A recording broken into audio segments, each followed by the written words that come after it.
Awesome. Welcome and thank you for joining us for another episode of the Rivulis Irrigation Training Series. I'm your host, Richard Restuccia, and today we're going to be talking about something that I think is a fascinating phenomenon, and that is the added water waste that we see year after year in the fall.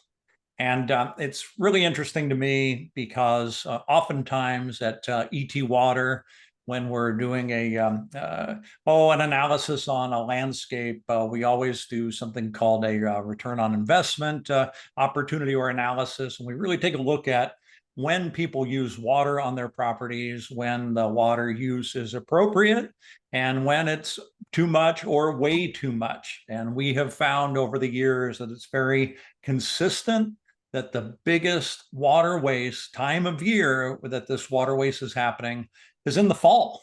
And so we've taken a look at this, we've studied this, and we understand a lot better now why that waste occurs in the fall and why it makes it the best opportunity for you to save water in your landscape. So helping us through this today is Mike Palumbo. If you've seen any of our trainings that Mike's done, know what a great job Mike does with these. Mike is a stellar resource for anything that has to do with landscape irrigation these days, but especially smart controllers. He's been in this field of smart controllers for more than 10 years. He understands the technical side of the hardware. He understands the software, and he's really good at working with customers. If you haven't had a chance to work with Mike, you want to get that opportunity because he's really great. So a real triple threat. It's baseball season. We'll say Mike's headed for the Triple Crown this year on those. And Mike, welcome. Thanks for joining us. Thanks, Richard. Appreciate you giving me the opportunity to be here. Yeah. So, Mike, I know you've been in Southern California a little bit this week. You're back in Arizona. What's happening out there with the contractors and landscapes and what you're seeing? Yeah. We're just seeing a lot of people are starting to slow down here. I think the weather's kind of turning in their favor as far as cooling off a bit. Yeah, we're still in the hundreds here this week, but or I think we'll be in the 80s here in a few more days, but I think it's starting to slow down. So I think they'll hopefully be going into fall, have a little bit more manpower, a little bit more time to be able to monitor stuff, fix leaks and broken heads, and kind of get caught up from the summertime of being in that extreme heat for the last 3 months. Yeah, well, that's right. This is a good time of year, right, to make that catch up and really make that adjustment so that you start off spring with a good start, right? A lot of what we do in our landscapes in the fall impacts what happens in the spring. So anyway, Mike, what can you tell us about this fall water waste? In your opinion, your experience, and you've got a lot of experience.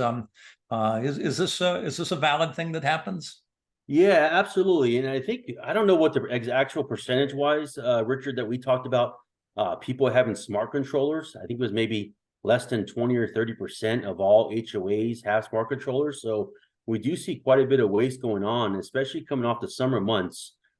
These guys are busy. Landscape contractors are busy, tired, doing other things. And a lot of them just don't, we just don't change the irrigation schedules to what we need to in the fall.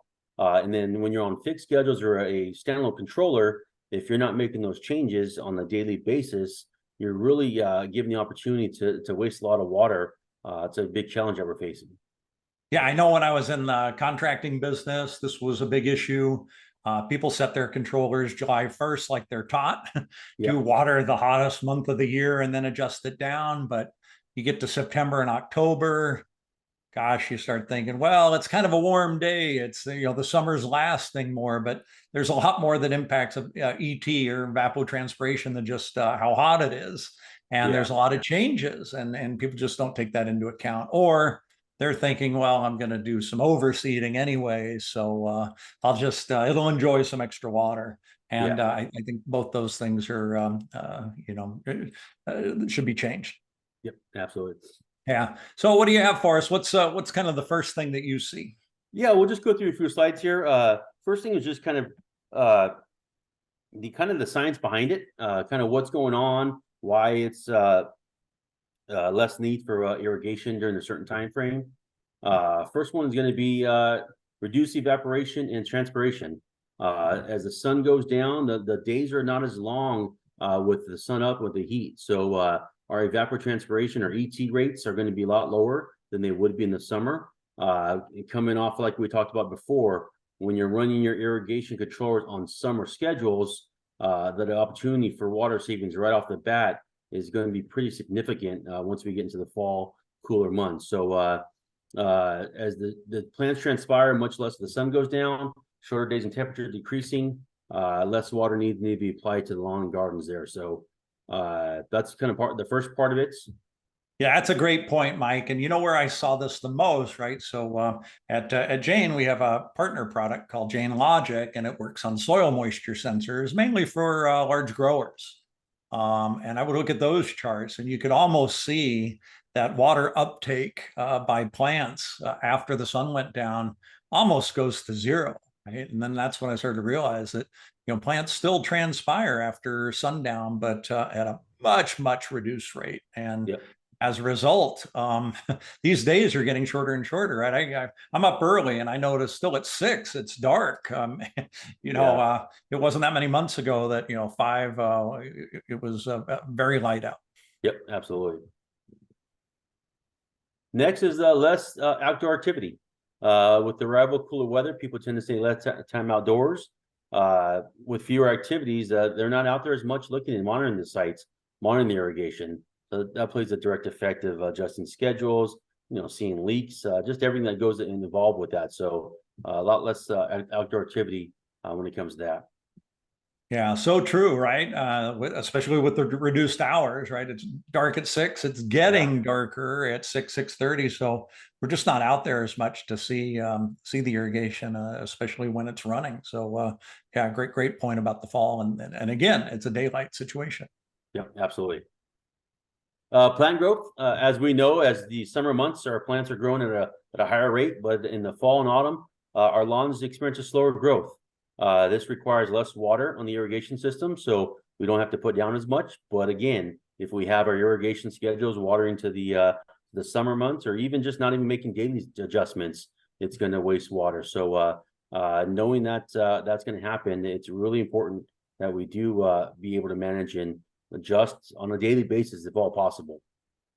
Yeah, and Mike, I don't know when the last time you went and bought some fertilizer, but it is really expensive this year. Oh, well, yeah, I haven't bought any recently. Yeah, so, and this is what I really is interesting to me, and this is the nutrient leaching, right? Because we spend a lot of money on fertilizers. It's really expensive due to transportation, particularly this year. And then when you just water your nitrogen right past your root zone, and the plants don't get to take up any of it, and it goes to waste, this is really frustrating. We already know that nitrogen use efficiency on average is maybe 40–45%. And in the fall, it's even less than that. I mean, this is just throwing 70%, 60% of your fertilizer right out the window. You might as well just put it in the garbage. And I hate to see that. It's costly. It's also a waste of water. And boy, we see a lot of that in the fall. Yeah, absolutely. Leaf fall, shedding leaves from deciduous trees and plants is a hallmark of fall there. This kind of leads to clogged drainage systems, disrupting water flow, and also pooling of landscape water there. Also breeding grounds for pests and diseases. So this has a direct impact of the soil water getting down to the soil, getting on there, and can create a lot of water waste there. Yeah, and the contractors that are doing the monthly wet checks, they're catching a lot of this. But again, it's a monthly wet check, not a weekly. And boy, some extra eyes on this to really look around and inspect your irrigation system visually in the fall can lead to a lot of savings.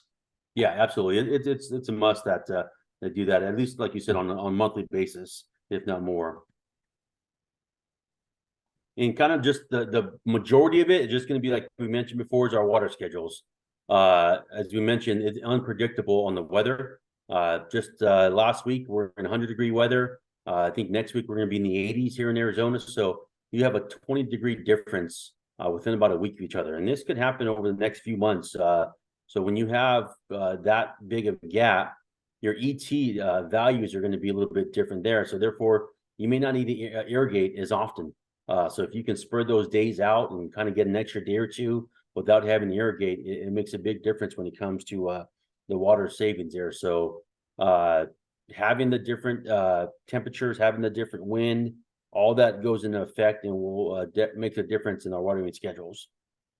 Yeah, and I get it from the contractor's perspective. Most of the contractors I know, the irrigation managers or the account managers, they might manage 10 to 30 properties depending on the size. And so if you've got 30 properties or even 10, one really large property and 9 smaller ones, it is a task to get around to all the controllers if you don't have a smart controller and program them. It's just unfortunate situation, byproduct of having a conventional controller.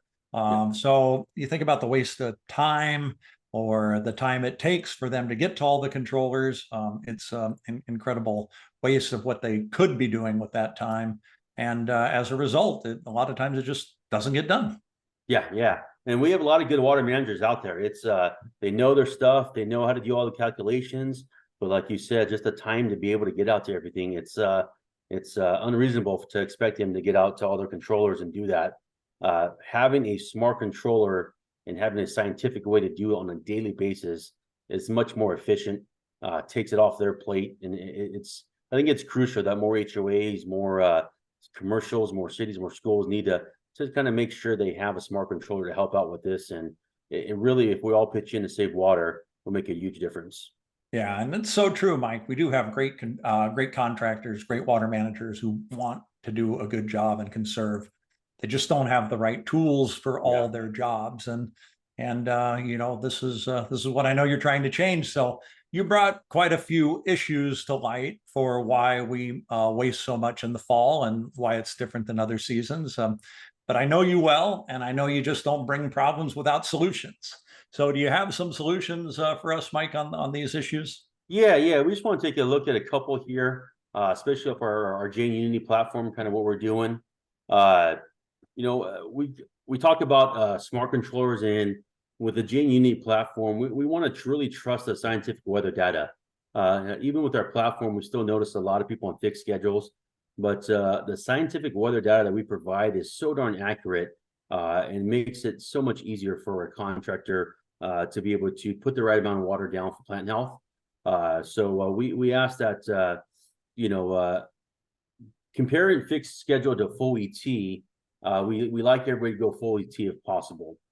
We'll go through a couple other ones, adjust the forecasted rain, and then adjust your moisture balance for the trigger level as well. Those 3 things are kind of what we're going to focus on today.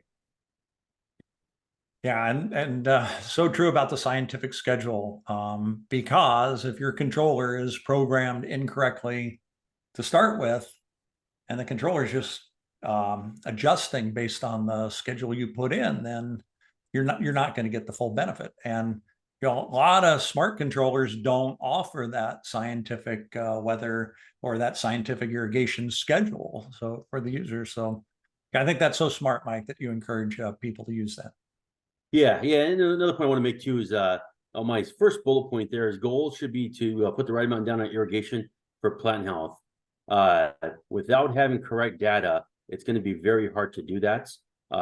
Overwatering just as bad as underwatering when it comes to overall plant health. So when you really get with a system, make sure you have full ET capabilities, live ET, real ET times, because even if you're going to irrigate based off of historical ET, that's better than nothing, but yet you're still going to be off on your irrigation run times. So we do recommend having a good ET source, ET platform to work off of. Yeah, and I really think that's great because what you're saying is we're working on water use efficiency. Correct. Yep. Yeah, and a byproduct will be our water savings by being more efficient with that. And then you also get some other savings along the road, with less labor and just other things that go along with having accurate water irrigation put down. Just going to kind of give you an example, just so we have some numbers, guys. Typical 30 by 30 area, 15-foot nozzles. You'll see there, kind of put it out what the gallons is. So every minute that we waste is roughly just under 15 gallons of wasted water. So 3 buckets for every minute. Just think about that. Now times that by 10 minutes of runtime, which is a basic kind of turf kind of schedule when you get there. So that particular station, 148 gallons a minute is wasted. I just put kind of a basic 18 station controller, leaves us to about 2,600 gallons of wasted water per event. And then if you have a site of, say, just a roughly 5 controllers, that's 13,000 gallons of wasted water per day. Just if you multiply that over all the sites throughout, the West Coast here, Arizona, SoCal, where I work, it makes a huge difference. And as I mentioned before, every minute saved makes a difference in our watering, our supply moving forward. So it is very important that we kind of help manage our water, reduce as much waste as possible when it comes to our irrigation landscaping. Wow, Mike, this is really eye-opening, and I think this is going to be a wow moment for a lot of people. Can you go back one slide, please? Yeah. So if I'm reading this correctly, a pop-up sprinkler with a full circle nozzle is putting out almost 4 gallons a minute. Yep. And that's just one of 9 heads here. Now, Correct, it yeah. is putting out the most, but these others are 1 gallon or 2 gallons a minute. That's a lot of water in because normally when I see these things run, they're on for 20 minutes or Yeah. that's like you said, that's a huge amount of water. And then I love your visual here, 5 gallon buckets. And I think that's every minute. Yeah, every minute, yeah. So we all can kind of relate to 3 5-gallon buckets every minute of waste. That's it's pretty huge. Then we start multiplying that by all your stations and all your controllers that you manage. It's astronomical how much water we waste. Yeah, so it also makes me think that this isn't just about smart controllers, but it's also the efficiency of the irrigation system. Yes. And boy, you might be better off with drip in a lot of these situations. Yeah, absolutely. Yep, that makes a huge difference as well. Yeah. As I mentioned before, guys, when it comes to our trusting the weather data, you'll see here we got about 4 or 5 days in a row, 99 up to over 100. You'll notice a little bit of a cool down. This is a great opportunity for us to be able to adjust and have some water savings over the next few days here. October 1st looks like through the 4th, and then it's going to go up there. So temperature makes a huge difference when it comes to water savings, how much water needs to be applied. If we keep it on summer schedules, we keep it in the hundreds, we're going to be over irrigating here these next few days, which is not a good thing. Yeah, so look at that temperature difference from 84 to 102, almost 20 degrees, right? Yeah. Which is pretty incredible. The other thing, this is a live shot from your dashboard. Is this? I mean, this isn't a made-up slide. This is. Yeah, this is from my house controller here, my backyard where I irrigate. Yeah, this is live from Chandler here. Yeah, and yeah, so that's the thing, right? In the fall, we get all these wild swings, right? One weekend it feels like sweater weather, football season, and then the next it feels like we're right smack dab in the middle of summer. Yeah, absolutely. Yep, absolutely. Next slide, guys, just kind of give you a little example here, kind of what the ET was. Having a smart controller would kind of help with this. So if you see those first few days where we're in 100 degrees, even on the 30th, I think we're in the 99, but you look at that and say, wow, 0.37 of ET loss over 0.22, that's a big difference there. What are we doing? What's going on there? What's nice is with our system, the Jain Unity system, we know exactly why we have the ET difference there. You can see we had some high winds on the 30th of September, which caused that variation of the ET. So that knowing that is going to definitely help you guys be able to manage your system and trusting the weather data. That's my main focus on this, is trusting the weather data is huge. You could use fixed schedules and kind of play with that every week, every month.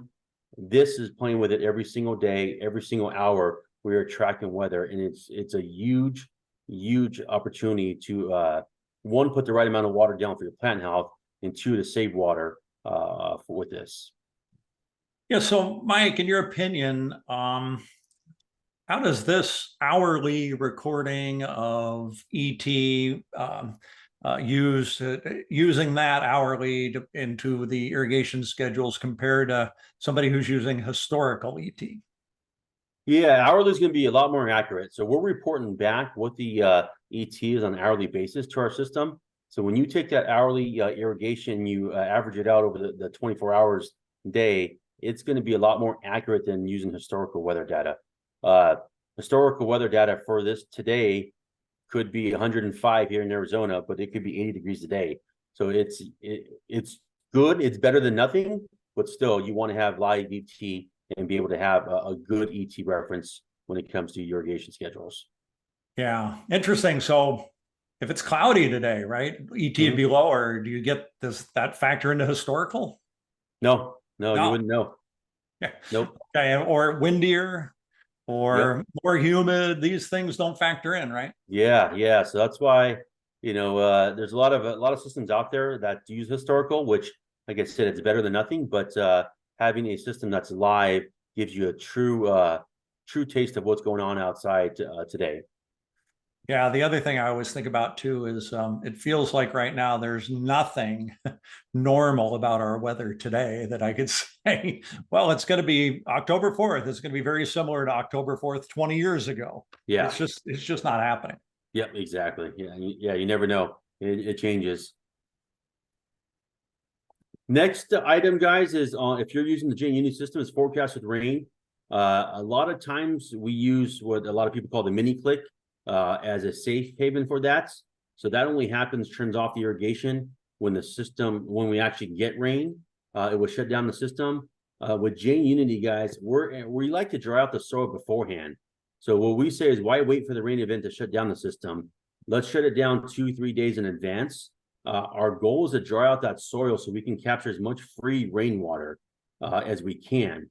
One, we would save a couple of days on irrigation, go back to those water buckets, and then two, we got the free rainwater. Might as well, if our soil is completely full, we get the rain. That's wasted water that we can't capture. So we like to dry out the soil ahead of time. If you can see my controller here, I got a threshold of 50%. And I'm blocking 2 days out. So it's going to block 2 days out plus the rain events. And what's nice about Jain Unity is, if you notice, I have 0 days blocking after the rain. Jain Unity would automatically calculate how much effective rain we put down. And it's not going to irrigate. If it fills up the root bucket, it's not going to irrigate anyways a couple of days after.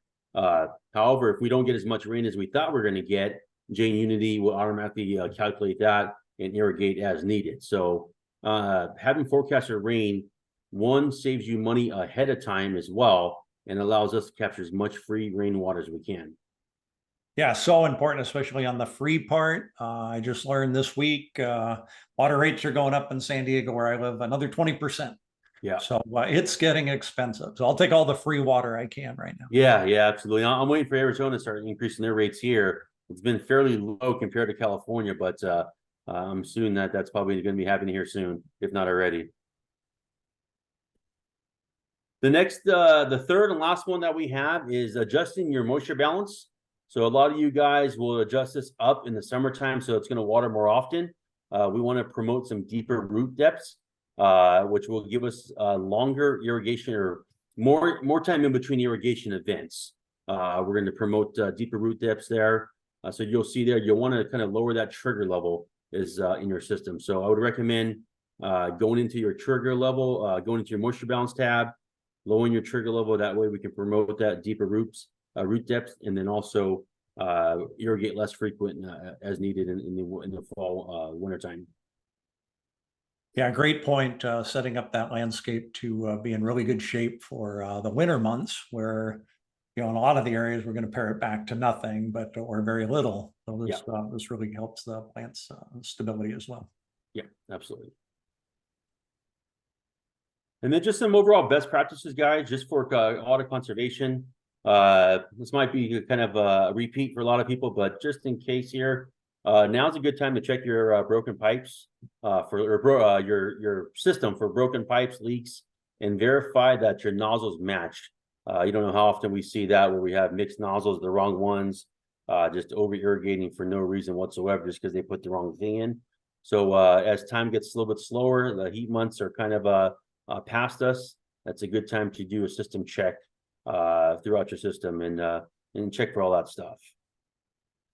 Item number 2, guys, work with your HOA property managers. Like I said, we don't have enough smart controllers, whether it's Jain Unity or anybody else, smart controllers in the market. I think what 15-20% is what we kind of hear throughout the industry. I think we need to do better as an industry to get more smart controllers to help conserve on water. So find a system that uses real ET versus historical.